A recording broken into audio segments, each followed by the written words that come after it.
House of Griot is essentially an attempt to tell the stories of our ancestors and to explain what was going on with, for example, like the Anne Palmer story, the tragedy of her aunt.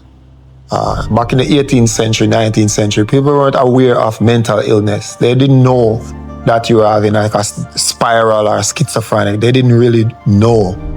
And I believe that everyone's story should be revisited and re-examined before we just basically like write something on their headstone that does not validate who they were when they were sane.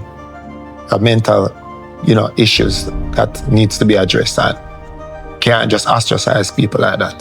So griot essentially is a West African phrase or word that describes a person of oral tradition that tells the story of their ancestors, that contains morals and values inside or within those stories. So you sing it like a melody or sing it like a harmony, or hum it like a harmony, sing it like a melody, and you don't forget to apply those principles within yourself, because we need to remember the things that are important. So this is my perspective on modern society, and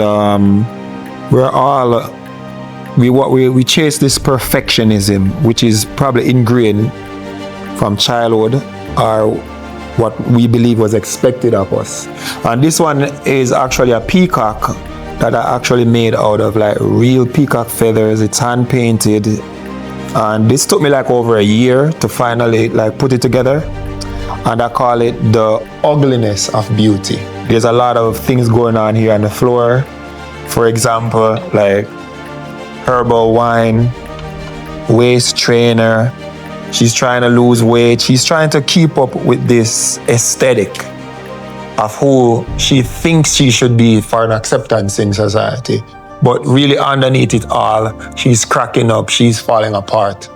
And I think that this is a introspection, depiction, telling people to look within instead of trying to always live up to this standard. It's okay if you leave your house in a regular, my name care to the outfit. You don't have to be trying to put on this image or this costume every day. You can't live in a costume every day, from my perspective. Some days it's just like, I don't care. And this is the price of trying to keep up with beauty. So that's why I called it ugliness of beauty. So what really inspired you?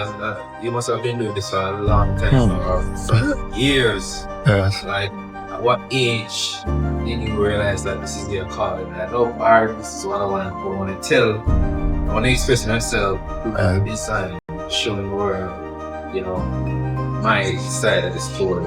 Right. I think art is. Right. So growing up in my household is, my house was like a no complaint zone.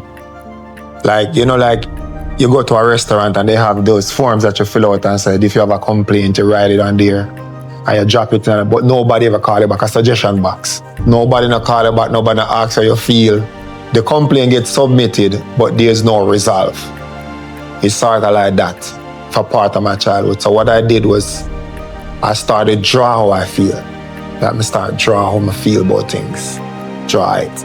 It's not all the time people can see what I'm drawing, because I know what it is. So it was an expressive way, like a creative expression, right? And that's how I developed writing, drawing, by just each time, somebody say anything to me, or what me just and I expelled it. So then when I go back and I start, as I matured, and me realize that each part of my life when I go through like a fatality in my spirit, only through drawing I can heal myself. Or music or poetry, it has to be so creative. And I believe even in our country and our nationality, some of the most creative people on the planet live here, but because they don't have an outlet to express that creativity, it ends up channeling to something else what is not so won't pay off in the long run. But we're all creatives, but it just depends on how you use it to either in a positive way, or if you want to use it in a not so positive way. So it's really an expression. It's like an art expression. This is my story, and this is my story. My name is Cornelius Bonitius, and House of Grites is a attempt to translate Jamaican cultural heritage and folklore stories, mythical stories, in artistic depiction like the one that's beside me here. We can be found on all social media platforms, House of Grites 876, which is the less Trustafarian capsule, and we are here promoting Jamaican culture and heritage, as I said before. We're looking forward to hearing from you, or DM us if you have any questions or anything like that, or you want to inquire about the brand, where our pop-ups are going to be, because we're a pop-up mobile spreading the culture across the world. So I'm looking forward to hearing from you out there. So blessings and love. Cease.